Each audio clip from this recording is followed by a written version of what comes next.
The morning smelled like October and charity. Coffee from the folding table near the church entrance, cardboard and tape from the stacked boxes, the faint sweetness of fruit that had been sorted by hand since 6 that morning.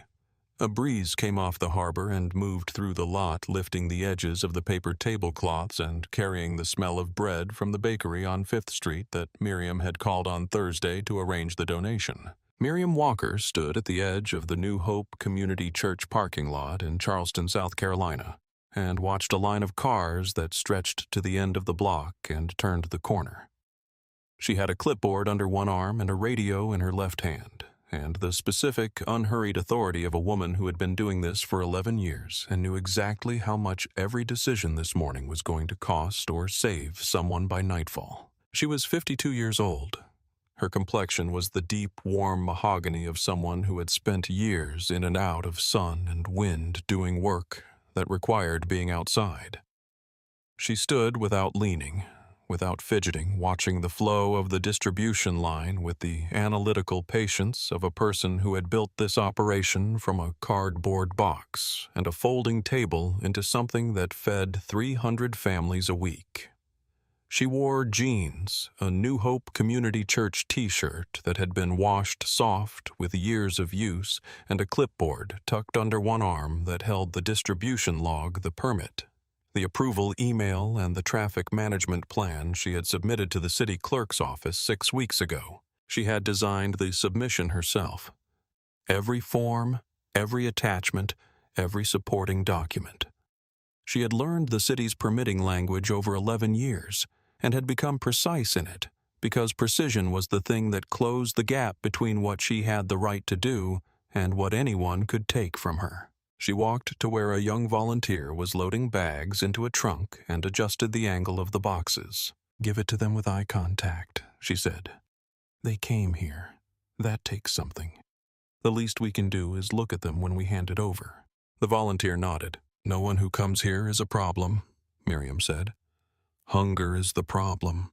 You remember that when it gets hectic." She moved back toward the distribution table. The line reminded her of the first time 11 years ago when she had stood in this same lot with 40 pounds of canned goods and a folding table borrowed from the fellowship hall. 2 factories had closed that year within 3 months of each other. A textile mill on the east side and a distribution warehouse on the west.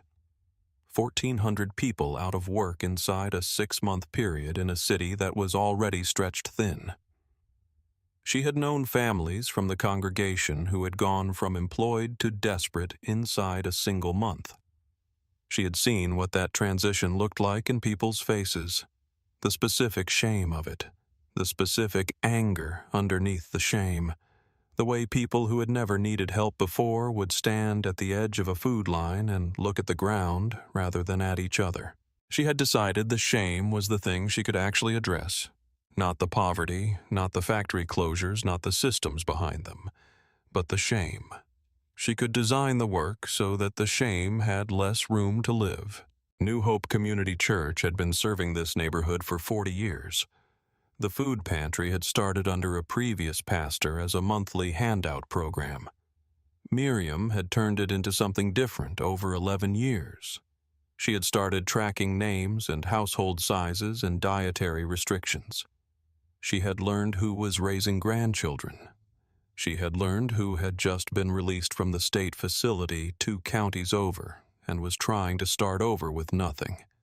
She had learned who came with pride intact and needed the transaction to feel like neighbors helping neighbors rather than charity absorbing the grateful poor. She had built the dignity into it from the beginning, not as an add-on, as the foundation.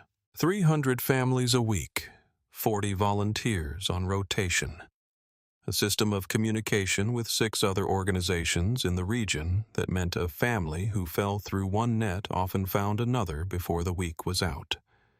She had built something that required her full attention and every organizational skill she had developed in her life, and she had built it because she could not stop once she had started, because starting had been the act that proved the thing could exist. There had been years when growing it had required things she had not known she had. The year the church budget was tight, and she had funded part of the supply herself without telling anyone, because she did not want the work to become a story about her sacrifice rather than a story about the neighborhood's need. The year 2 of her best volunteers had moved away in the same month, and she had rebuilt the Saturday team from scratch, training people one orientation session at a time. The year a local council member had suggested that the distribution was creating dependency, and she had invited him to stand in the parking lot for one Saturday and watch, and he had not come but had stopped saying it. She had grown the work through those years by understanding that what she was building was larger than any single year could defeat, as long as she kept showing up to it. 300 families, 40 volunteers, a system that tracked names and household sizes and dietary restrictions, and who was too proud to ask unless someone made the asking feel like ordinary conversation. She knew which elderly residents needed boxes carried to their cars. She knew which families arrived in vehicles that suggested a level of need that contradicted their hesitation to stand in a food line. She had designed the distribution so that taking help from New Hope did not require performing suffering in front of strangers. She had built the dignity into it from the beginning. At the far end of the table, an elderly white man in a veteran's cap waited in line beside a woman with 2 small children. His name was Raymond Delaney. 73 years old, widowed, a retired Army sergeant who had served 2 tours and come home to a city that had changed while he was away, and then changed again while he was adjusting.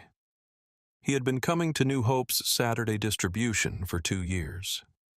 His pension had had a processing delay that lasted nearly 4 months. A bureaucratic error that had been explained to him in letters he had filed neatly in a folder while he ate through what he had saved and then began to calculate for the first time in his adult life what it meant to not have enough. He had come to the pantry reluctantly. He had heard about it from a neighbor. He had driven past 3 times before stopping. When he finally stopped, Miriam had been the one who met him at his car window, and she had spoken to him the way she spoke to everyone by name without ceremony, as if she had been expecting him and was simply glad he had come. He had never forgotten that. In the 2 years since he had come every week that his knees allowed, he had become part of the regular pattern of the distribution. The man in the veteran's cap who arrived early and stood straight and said, "Good morning" to the volunteers and thanked them each time with the particular formality of someone who understood that gratitude properly expressed was one of the remaining dignities available to him. Miriam passed his position in the line and said, "Good morning, Mr. Delaney. The bread this week is from the bakery on 5th. Still warm." He said, "Good morning, Mrs. Walker. You are early today." She said, "I am always early. I just hide it better on some weeks." He smiled. He had been smiling at her like that for 2 years. It was the smile of a man who had stopped trying to hide the fact that this mattered to him. She moved on. A young man named Marcus was working the entrance to the distribution area, directing cars into the correct lane and occasionally filming short clips for the church's social media pages. He was 23, tall, with the kind of careful economy of movement that suggested he had been paying attention to things his whole life and had developed opinions about efficiency. He had been volunteering with the pantry since he was in high school, when his own family had stood in this same line during the year his father was laid off. He had never stopped coming back, first as a recipient, and then as someone who helped because the 2 states were less different than people who had only experienced one of them tended to think. He filmed the line, the volunteers, the families, the boxes moving from hands to trunks because people needed to see that this was happening, and because evidence of the work had a way of generating support for the work. He also filmed because Miriam had told him once that visibility was protection and that a community that documented itself was harder to dismiss than one that operated in silence and hoped goodwill was enough. He was filming that morning without knowing that the footage would become within 36 hours the most watched thing he had ever put his name to. In the distance, at the end of the block, a police cruiser turned the corner with its lights running. Miriam saw it before Marcus did. She stopped walking. She watched the cruiser come slowly up the street toward the church entrance. She noted the lights which were running without a siren, which meant arrival rather than emergency. She noted the angle of approach, which was toward the lot rather than past it. She noted these things with the particular attentiveness of a person who has learned that how authority arrives often tells you more than what it says when it gets there. She had learned this over 11 years of running food distributions in a neighborhood that some residents found orderly and others found threatening, depending on entirely who was looking at it and what they had been taught to see. She took a breath. She went to meet it. Officer Grant Holloway had 17 years with the Charleston Police Department. He was 41 years old, thick through the neck and jaw with the close-cropped severity of a man who had decided a long time ago what order looked like and enforced it accordingly. He had been described in 3 separate supervisory evaluations as thorough, community-minded, and effective in high-stress situations, which were the words that supervisors used when they wanted to close a file and move on. He had disrupted community events in black neighborhoods 3 times in the previous 4 years. A Juneteenth gathering on Broad Street shut down after he cited unpermitted amplified sound that had been permitted. A youth basketball tournament in a parking lot behind a church on King Street ended when he cited a loitering ordinance that had been misapplied. A memorial march in the North Central District interrupted when he claimed the marchers did not have a permit, which they had. Each time complaints had been filed. Each time the complaints had been reviewed. Each time no action warranted. He had read each of those closures carefully. He had understood them as the institution telling him that his assessment was correct, that his interpretation of order was consistent with what the institution required, that the people who had filed the complaints were wrong about him. He had not considered the possibility that no action warranted was a different thing from you were right. He had not considered this because the difference had never been made clear to him by anyone with authority over his record. He had been dispatched that morning on a report from a business owner on the block who had called in a complaint about vehicles blocking the street and suspicious packages being distributed from the church lot. The business owner had used the phrase suspicious packages 3 times in the dispatch description, which had been accurate enough to generate a response from Holloway without requiring him to verify what suspicious meant in this context or what the packages actually contained. He arrived the way he always arrived at these events, expecting disorder and prepared to find it. He stepped out of the cruiser and looked at the scene in front of him. He saw a line of mostly black residents' cars and cardboard boxes being handled by black volunteers on church property. He applied his framework in under 3 seconds. The framework was not something he had named for himself. It was simply the way he processed scenes. Crowds plus noise plus black residential neighborhood plus unfamiliar organization of space equaled potential disorder requiring management. He had applied this framework consistently for 17 years, and it had been confirmed consistently by the institution that reviewed his decisions. And so it had become something he thought of as experience rather than bias. He walked toward the nearest person of apparent authority. He had identified Miriam in under 3 seconds, the same 3 seconds he had used in the 3 prior incidents. The woman with the clipboard and the radio who was moving through the scene with the particular efficiency of someone who owned it. In his framework, efficiency in a crowd like this one was either authority or interference, and he had not considered in 17 years that the distinction might require more than 3 seconds to establish. Miriam was already holding the permit. "Officer," she said, "good morning. My name is Miriam Walker. I am the coordinator of New Hope Community Church's weekly food distribution. We are operating under a permit issued by the City of Charleston, approved by the Traffic Division, and scheduled through the City Clerk's office. I have the permit here, the approval email, and a copy of the traffic management plan." Holloway looked at the permit for less than 4 seconds. He did not read it. He handed it back. She had extended it to him with both hands, and he had taken it and returned it without looking at the name of the issuing office, the permit number, the date range, or the specific authorization for the lot and the traffic flow. He had held it the way a person holds something they have already decided is irrelevant, and is managing only because dismissing it outright would look like the dismissal it was. He said, "I have a complaint that this is blocking traffic and involves unauthorized packages," Miriam said. "The permit specifically covers the use of this lot and the single-lane traffic flow on the street. The boxes are groceries. Every item in them is listed in the permit application. There is no authorization issue. Holloway said permits can be revoked if an event becomes a public safety concern. Miriam said, "What public safety concern are you observing?" He looked at the line. He looked at the cars. He looked at the families. He said, "I see a crowd that could get out of hand." Miriam said evenly, "The crowd was orderly until you arrived with your lights on and made families afraid." His jaw tightened, a slight thing, but visible. Miriam had said the accurate thing, which was also the thing that he heard as a challenge to his authority rather than as a description of what was observably true. He had been challenged by people he was citing for 17 years, and the challenge had always signified in his experience that the person was unwilling to accept a legitimate order. He applied that pattern here without stopping to ask whether it fit. He said, "I need you to hold the distribution while I assess the situation." She said, "Holding the distribution means elderly residents sit in cars in the heat and families with children wait in the sun. Is there a specific violation you are citing?" He said, "You are not the one asking questions here." A patrol supervisor's vehicle rounded the corner. It slowed. The supervisor looked at the scene at Holloway, at the line of cars, at Miriam, with the permit in her hand. He looked for approximately 10 seconds. His window was rolled down. He was a man in his 50s who had seen situations like this before and knew what they required of him.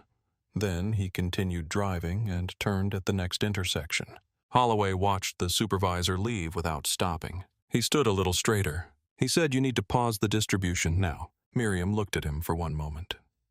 She looked at his face, which carried the specific expression of a man who had never been made to reckon with the consequences of his assessments and had no reason to believe this would be different.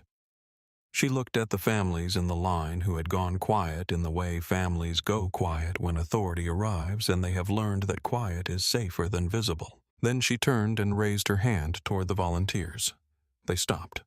The line of cars idled. A volunteer near the far table looked confused. Mr. Delaney in the line looked at his watch. Miriam pulled out her phone. "I'm calling to request a supervisor," she said. He said, "Supervisors are not dispatched every time someone dislikes being told no." She said, "I have a permitted charitable event being interrupted by an officer who has cited no specific violation. I have a right to request a supervisor." He stepped closer. He did not touch her yet. He moved into the particular proximity that was not technically a physical act, but was designed to communicate through the body what the authority had already decided. It was a practiced thing, the kind of movement that 17 years of enforcement had made unconscious. He lowered his voice and said, "You are making this harder than it needs to be." Marcus at the entrance had stopped filming social media content and started recording. The next 20 minutes were the 20 minutes that would define what happened after them. Holloway kept the distribution halted. Families sat in cars. The heat on the pavement was already building at 9 in the morning, the October sun doing less cooling than the calendar suggested. A mother in a Subaru with 2 car seats visible in the back rolled down her window and asked what was happening. A volunteer said he wasn't sure. The mother put her head back against the headrest and closed her eyes with the practiced resignation of someone who was used to waiting when systems decided to make her wait. The elderly woman behind Mr. Delaney in line sat down on a folding chair that a volunteer brought out for her. She had come from across town. She had arranged a ride which had required 2 phone calls and the goodwill of a neighbor who did not always have a free Saturday. She sat in the folding chair and looked at the distribution table, which was full of boxes she could see but not yet reach. Miriam called the city clerk. It was a Saturday. No answer. She called the church office. Deacon Williams came out and stood beside Thomas, who had come through the side door when one of the deacons told him what was happening. Thomas Walker was 55 years old, measured in his responses, a man of deliberate speech who had spent 30 years learning to choose the battles he could win. He looked at Holloway. He looked at his wife. He looked at the families, in the line the children who had gotten out of cars and were standing in the heat, the elderly woman in the folding chair. He walked toward Holloway. "Officer Thomas said I am Reverend Thomas Walker, the pastor of this church. May I ask you to verify the permit with the city clerk's non-emergency line? I have the number. Holloway said, the permit is not the issue. Thomas said, what is the issue, officer? He said, the event has become a public order concern. Thomas looked at the parking lot. He looked at the still cars, the standing volunteers, the families waiting patiently, the children pressing close to their parents. He looked at Holloway. He said, with respect, what am I looking at that represents a disorder? Holloway said, sir, I need you to return to the church. Thomas held still for a moment. He looked at Miriam. She gave him the smallest shake of her head. Not now. Her face was composed in the specific way of a woman who had absorbed many things in her life by choosing when to spend herself and when to hold. He went back to the church entrance and stood there with Deacon Williams watching. Holloway returned to Miriam. She had the permit in one hand and her phone in the other. She was speaking in a measured voice to the on-duty supervisor line, explaining the situation without excess detail, naming the permit number, naming the time of arrival, naming the officer's badge number, which she had read from his uniform in the first 30 seconds. She spoke with the precision of someone who had thought about what she would say if this moment ever came, and had been waiting 11 years for the moment to test whether she was right. Holloway watched her do this. He said, put the phone down. She said, I am documenting this interaction. He said, you are interfering with an official proceeding. She said, asking for a supervisor is not interference, it is a right. He moved. He did not reach for his weapon. He moved with his hands and his frame and the 20 years of using his body as institutional authority. He stepped into her space and said, I am asking you to put the phone away and cease this event while I conduct my assessment. Miriam said, the event is permitted. I will not cease it voluntarily. A volunteer nearby flinched and took a half step back. 2 families in the closest cars had turned off their engines. The mother with the car seats had turned to face forward. Through the windshield, her face was visible, still watchful, the expression of someone who was committing this to memory, because memory was the only record she had access to. Holloway said, you are obstructing a lawful order. Miriam said, you have not issued a lawful order. You have asked me to surrender a permitted right. He said, that is disorderly conduct. When Miriam turned briefly to tell a volunteer to keep the perishables in the shade while the halt continued, Holloway moved. He grabbed her arm. It was not a discussion. It was a decision made in the way that decisions are made when a person believes that their authority is the conclusion and other people's rights are the beginning of a negotiation. Miriam felt the grip close on her arm and understood in the fraction of a second available to her what was happening and what her choices were and what each choice would mean. She could resist and give him a reason to call it resistance. She could beg and give the families in the line the image of her begging. She could do what she chose to do, which was none of those things. She stood completely straight. She felt the cold of the handcuffs and registered it as information rather than shock. She had prepared for this possibility in some part of herself for 11 years, had known that the work she was doing existed at the intersection of need and power, and that intersections of that kind had a way of producing moments like this one. She had not prepared by planning to fail. She had prepared by deciding in advance what she would look like when it happened, so that the decision would already be made, and she would not have to make it in the middle of being arrested in front of 300 families. Thomas at the church entrance took a step forward. No, she said. His name said the way she said it when she meant exactly what she said, and nothing additional. Thomas stopped. He stood at the church entrance with his hands at his sides and watched his wife be arrested in the parking lot she had built from nothing, and he did not move because she had told him not to, and because he had learned over 30 years that when Miriam Walker gave an instruction in that voice, the instruction was correct. The handcuffs were cold. She registered this without expression. She registered the sound of the box hitting the pavement, tipped by the movement and the rolling cans and the quiet that fell over the parking lot in the specific way that quiet falls when a crowd of people has been startled into a recognition they were not ready for.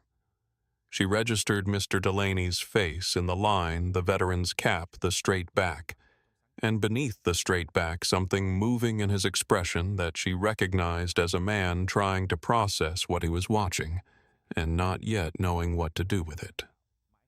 She registered the young mother's hand pressed to her mouth through the car window, and Marcus at the entrance who had not put his phone away. She lifted her chin. She stood in the middle of the parking lot of the church she had served for 20 years, hands cuffed behind her, and she looked at the families in the line the way she had always looked at them, with respect, and with the full knowledge that they were watching how she held herself, and that how she held herself was the only thing she could give them in this moment. She did not collapse. She did not plead. She absorbed it. Holloway led her to the cruiser. The parking lot was completely silent except for the sound of a can rolling to a stop near the far curb. At the station, Miriam was processed for disorderly conduct and obstruction. The processing officer asked her questions. She answered accurately and completely. She did not perform distress, and she did not perform detachment. She was a woman being processed in a police station because a cop had put his hands on her, and she moved through the experience as she moved through everything by staying exactly where she was. She sat in a holding cell and looked at the cinder block wall. The wall was the same shade of pale green that she had seen in holding cells in photographs and in news stories, and in the account her cousin had given her once about a night that had taken 2 years to stop mattering as much as it had. She had never been in one herself. She had lived her life in ways designed to ensure she would not need to know what this felt like from the inside, and now she knew, and the knowledge was not theoretical anymore. She let her mind work through what was available to her. She thought about the permit which she had been holding in her left hand when Holloway grabbed her right. She thought about the body cam on Holloway's chest, which had been running since before he stepped out of his cruiser. She thought about Marcus at the entrance, who had been recording on his phone and who had not stopped when Holloway suggested he should. She thought about the boxes, 300 families, Saturday, bread from the bakery on 5th that would be stale by Monday. She called Thomas when she was allowed to make her call. She said, "Do not come to the station, not yet." He said, "Miriam." She said, "The boxes need to go out. The bread will be gone by afternoon. Call the volunteers. Finish the distribution." He said, "The distribution is not what matters right now." She said, "The distribution is exactly what matters right now. Do not let my arrest become the reason somebody's child goes hungry tonight. Finish it." There was a pause on the line. Thomas was silent in the specific way he was silent when he was absorbing something that was going to change how he understood a situation. She knew the silence. She had been listening to it for 28 years. Then he said, "All right." She said, "And call Bishop Grayson." In the parking lot of New Hope Community Church, Holloway stood beside his cruiser and wrote his report.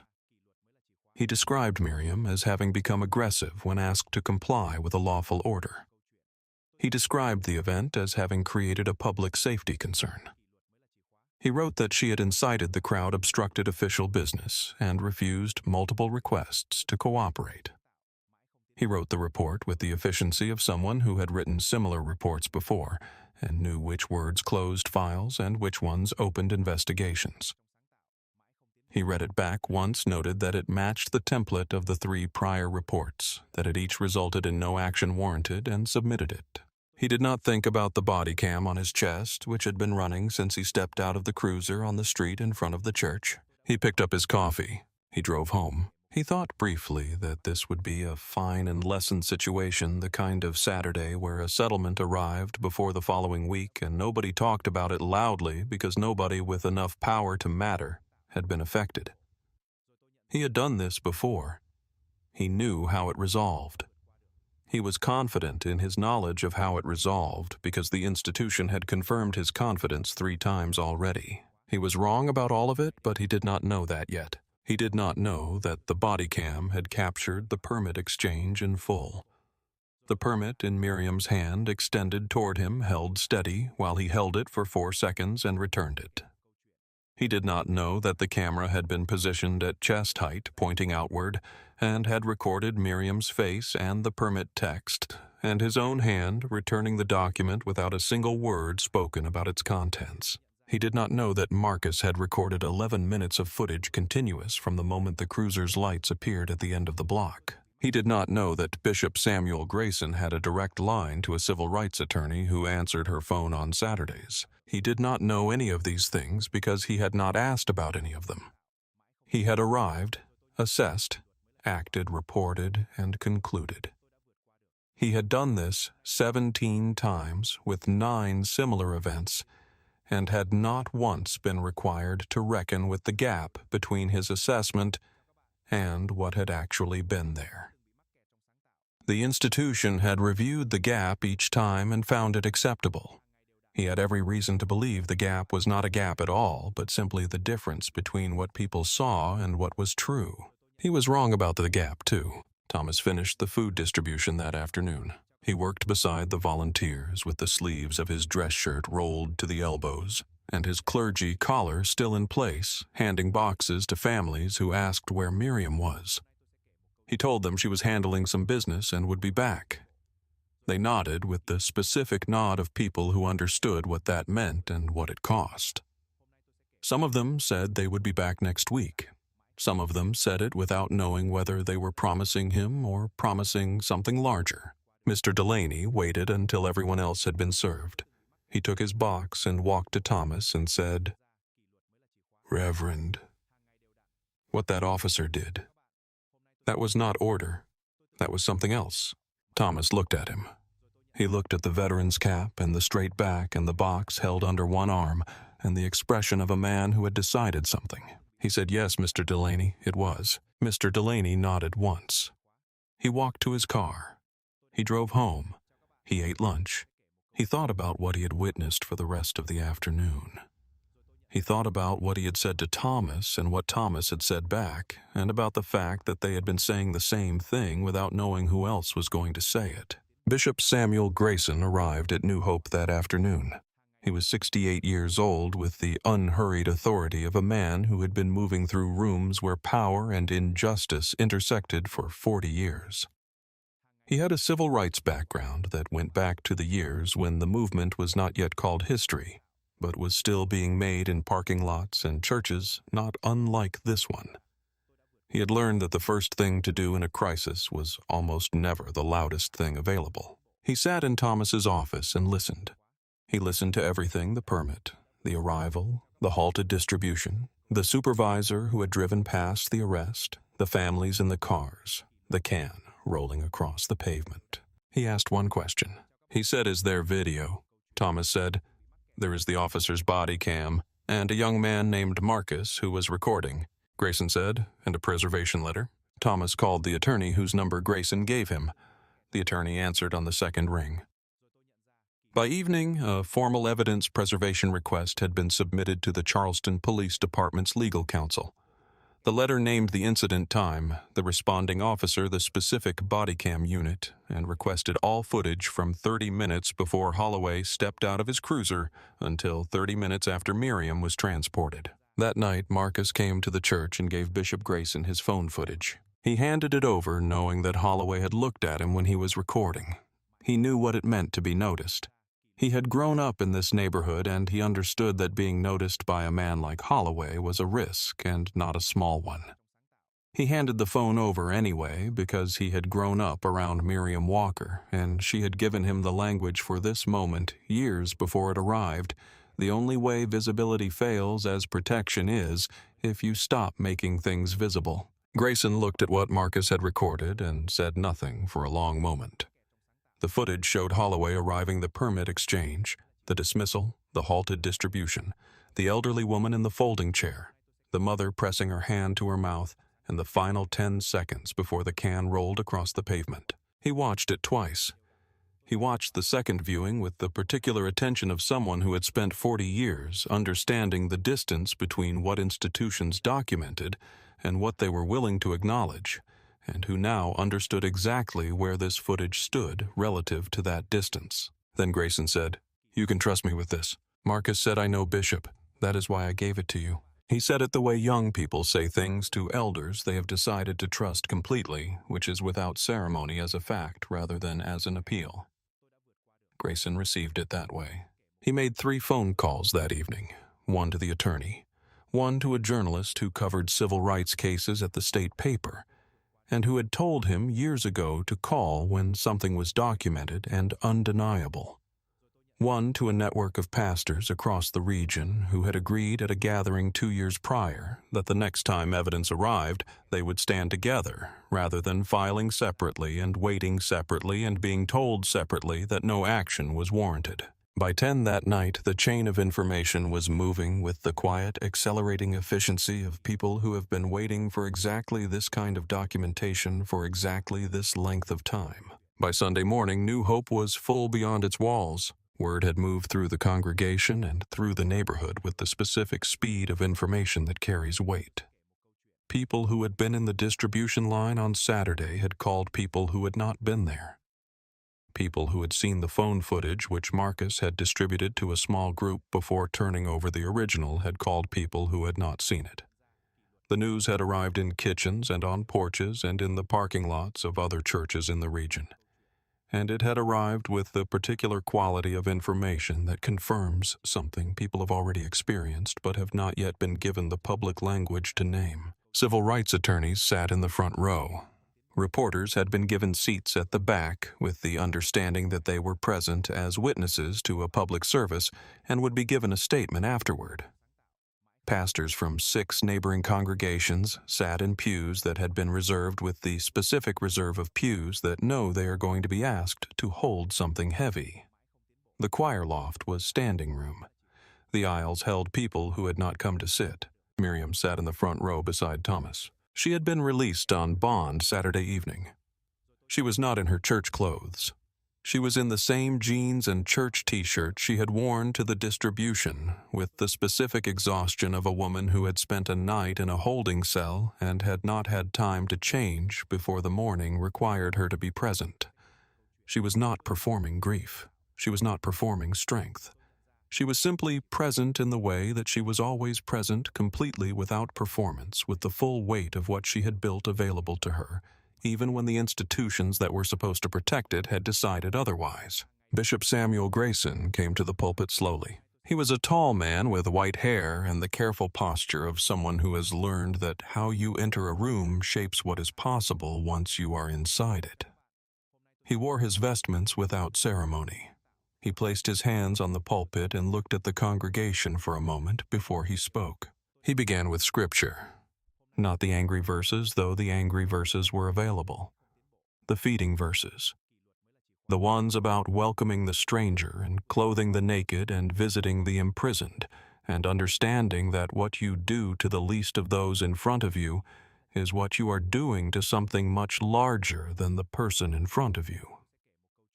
He read them without dramatic emphasis in the unhurried baritone that the congregation had heard for 30 years in sanctuaries across this region.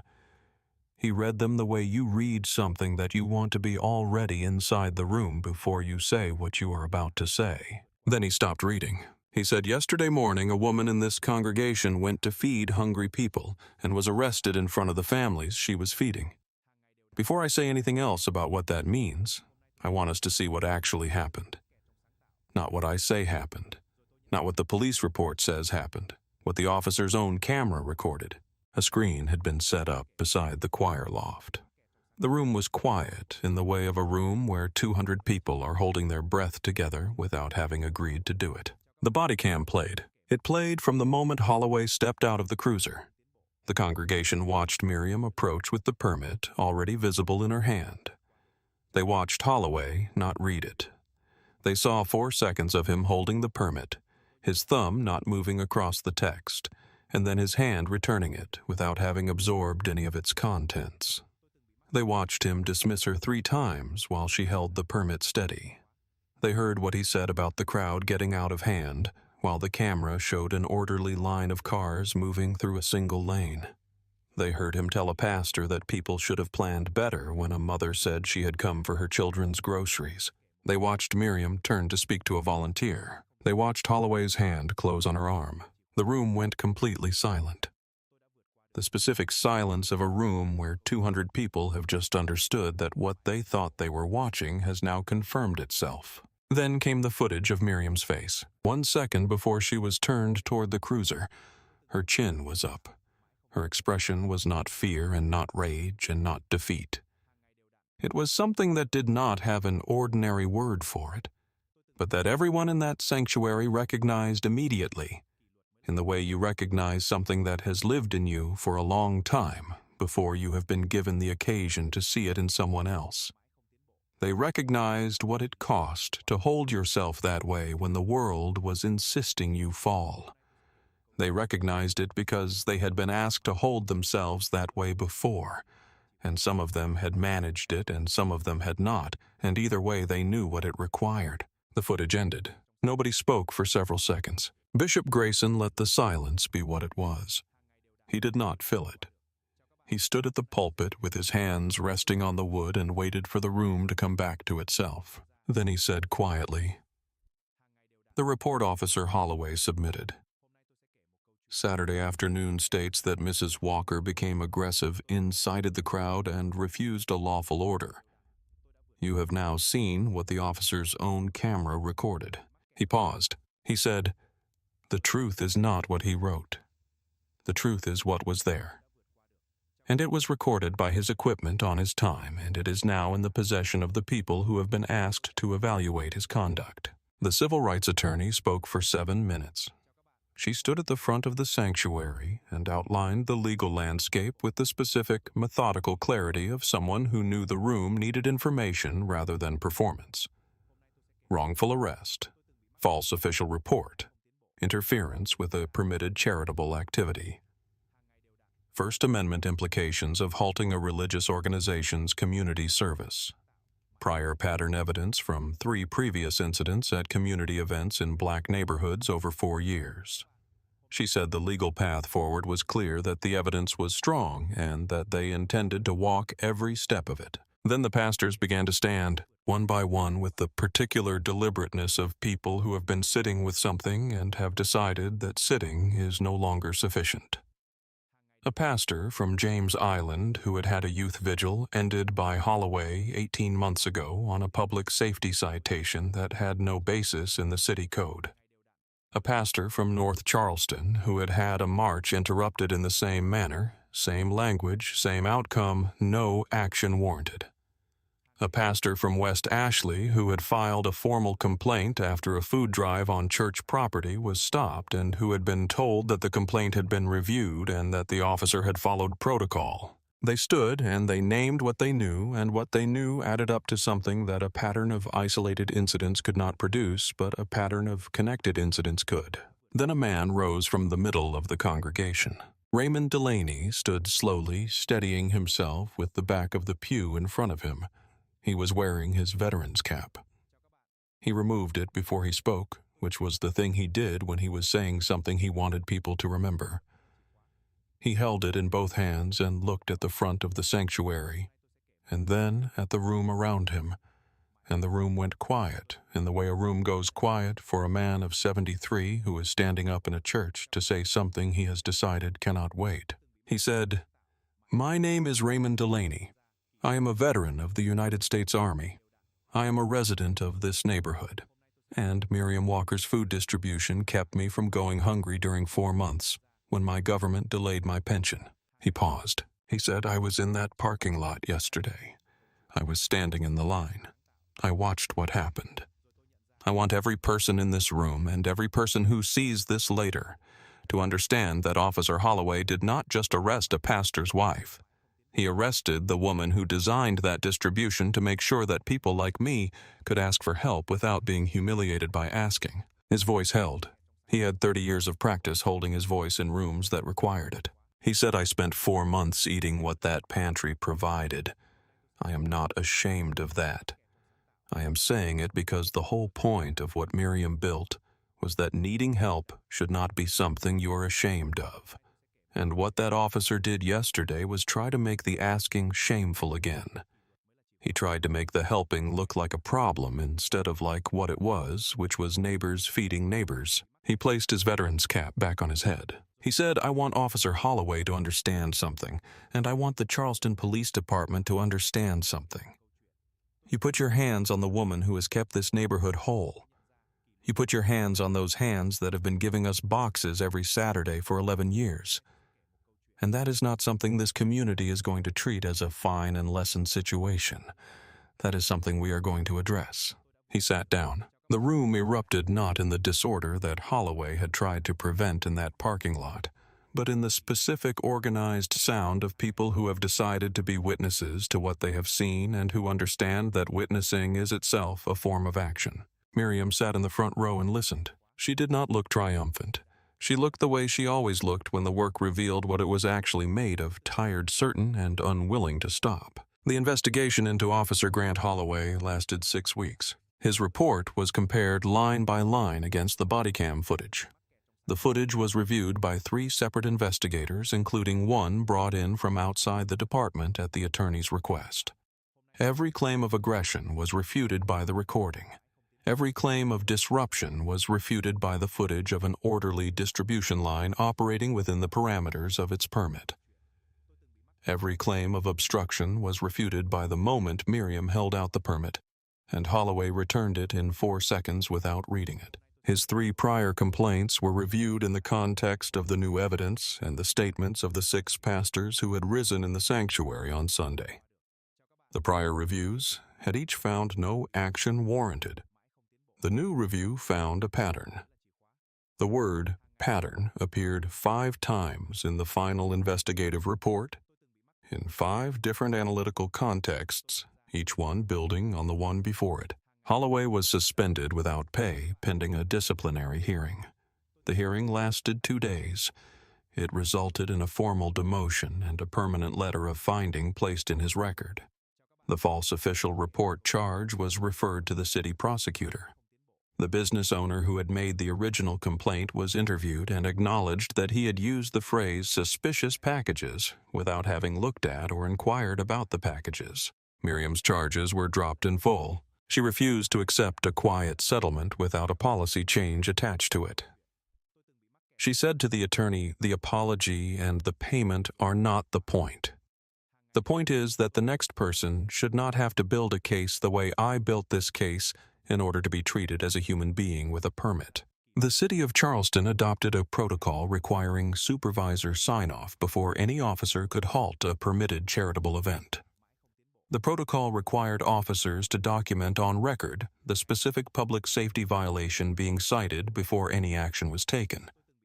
It required that any citizen presenting a valid permit be given adequate time to verify it through the issuing office before the officer could proceed on the basis that the permit was invalid. The protocol was not named after anyone, but the people who worked the Saturday distribution at New Hope Community Church knew how it came to exist, and they knew whose hands had made it necessary and whose hands had made it possible. The pantry grew. Donations arrived from across South Carolina and from neighboring states, from people who had seen the bodycam footage shared by news outlets and by individuals who recognized something in Miriam's face in the second before the cruiser door closed.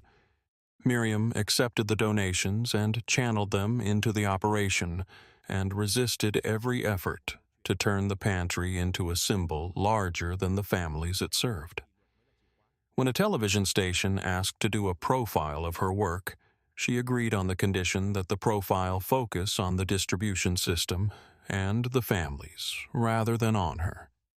When it aired, she watched it once, noted that the reporter had honored the condition, and returned her attention to next Saturday's boxes. She added one thing to every box distributed in the month after that Saturday: a small card printed in 3 languages that explained a person's rights during a police interaction.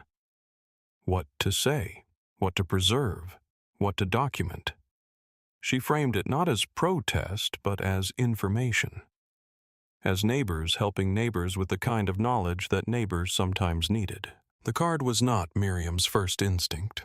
Her first instinct had been to add nothing extra, to let the boxes be boxes and the work be work, and let the event speak for itself, the way the work had always spoken for itself.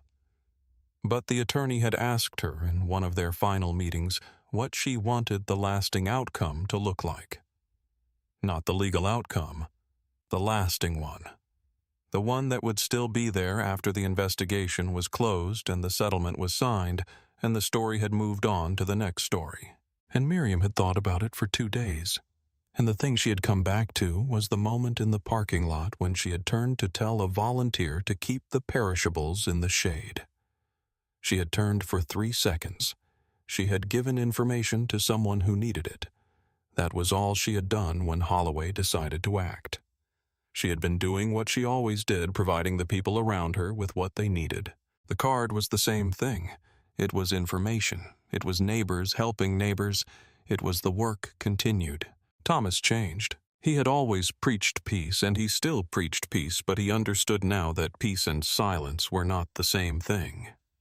He had watched Miriam absorb things for 28 years that he had sometimes chosen not to see clearly, and he understood that his not seeing had been its own kind of choice. He began the monthly community forums where residents could document police interactions and learn how to preserve evidence safely.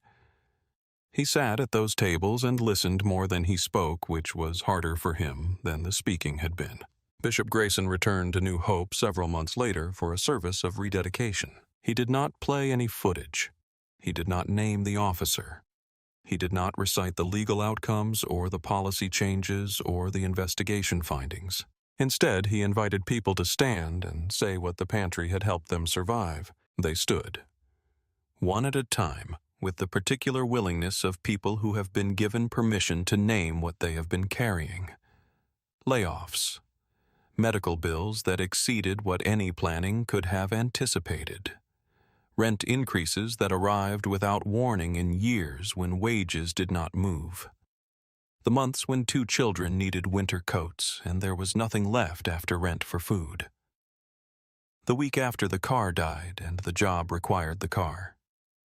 The year after a spouse died and the house became a different thing than it had been. They stood and named these things in a full church on a weekday evening, and the naming was not complaint. It was testimony. The specific testimony of a community that had been carrying itself for 40 years with whatever the community had available to carry it, and that had found on one of those years that a woman named Miriam Walker had decided to be part of what was available. Miriam sat in the aisle and listened. She was not comfortable being applauded. She had never been comfortable with applause directed at her personally because she had always understood that the work was not about her and that making it about her would eventually damage the work. But she sat there and received what the room was offering with the composure of someone who knew that this moment was not hers to own, but hers to witness.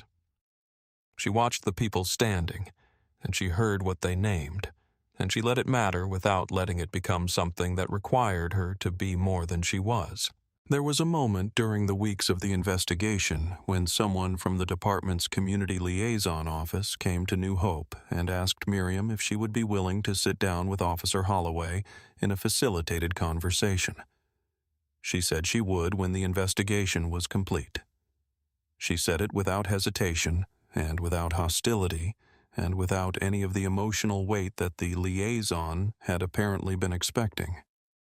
She said it because she had meant it when she told the congregation that what she wanted was not Holloway's destruction, but the policy that would protect the next person he had not yet met. The conversation happened. Holloway came in a civilian jacket without his uniform, which was either a choice or an instruction. He sat across from Miriam at a table in a room that smelled like the Fellowship Hall coffee that had been going since 6. He said he understood that he had made errors. Miriam said she accepted that and asked him to describe what the errors were. He said he had not verified the permit properly. She said that was part of it. She said the other part was that he had made a decision about her in under 3 seconds, based on a framework that treated her as a threat before she had done anything that warranted the treatment. He was quiet for a moment. Then he said he understood that, too.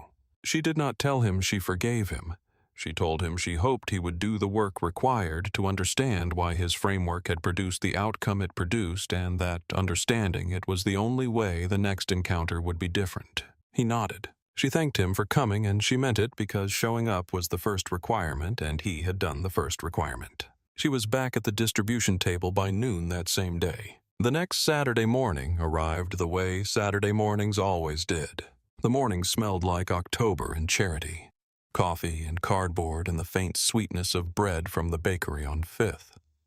The line of cars stretched to the corner and turned the same line it had always been, and longer now because the story of what had happened in this parking lot had brought people who had heard about the distribution for years without coming and had finally come. Miriam walked from car to car. She knew the names. She knew the household sizes and the dietary restrictions and the specific logistics of 300 families moving through a parking lot with dignity intact on a Saturday morning. She knew who needed the heavier box and who needed the lighter one. She knew who would refuse if the help was offered a certain way, and who needed to be asked directly before they would take it. She knew Mr. Delaney's preference for the bread from 5th Street, which he always thanked her for by name. A police liaison had been assigned to the district's community events under the new protocol. He was parked across the street in his cruiser with his window down. He did not approach. He did not get out. He was present because the protocol required his presence, and he understood that his assignment this morning was to be a witness and not an event. He understood this because his supervisor had explained it to him clearly, which was what supervisors were supposed to do. Miriam reached the front of the line. A young woman with a child on her hip and another one holding the hem of her jacket had pulled up to the distribution table. She looked at the table and then at Miriam with the particular expression of someone who is not sure whether the welcome they are hoping for is going to be the welcome they receive. Miriam handed her the box herself. She looked her in the eye and said, "You are not a problem. Hunger is the problem." The young woman took the box. She thanked Miriam. She drove forward. The next car pulled up. The line moved. Behind Miriam, the church doors stood open, and the community that one officer had decided had no power stood in the parking lot it had built and continued the work it had always been doing. Quietly. Completely. On the record. Some things are built slowly over years with names and household sizes and boxes handed over with eye contact and respect. They do not announce themselves until the moment when announcing is unavoidable. Then they announce themselves completely in front of everyone with the bodycam already running and the record already made and the truth already present before anyone thought to ask for it. If you stayed for this story, stay with us. Subscribe to this channel. There are more stories like this one stories where the record was kept, where the quiet dignity held, where the body cam said the opposite of the report, and where the truth arrived in front of everyone at exactly the moment it was needed, and in front of exactly the people who needed to see it. The work continues. So do the stories. We will be here when you are ready for the next one.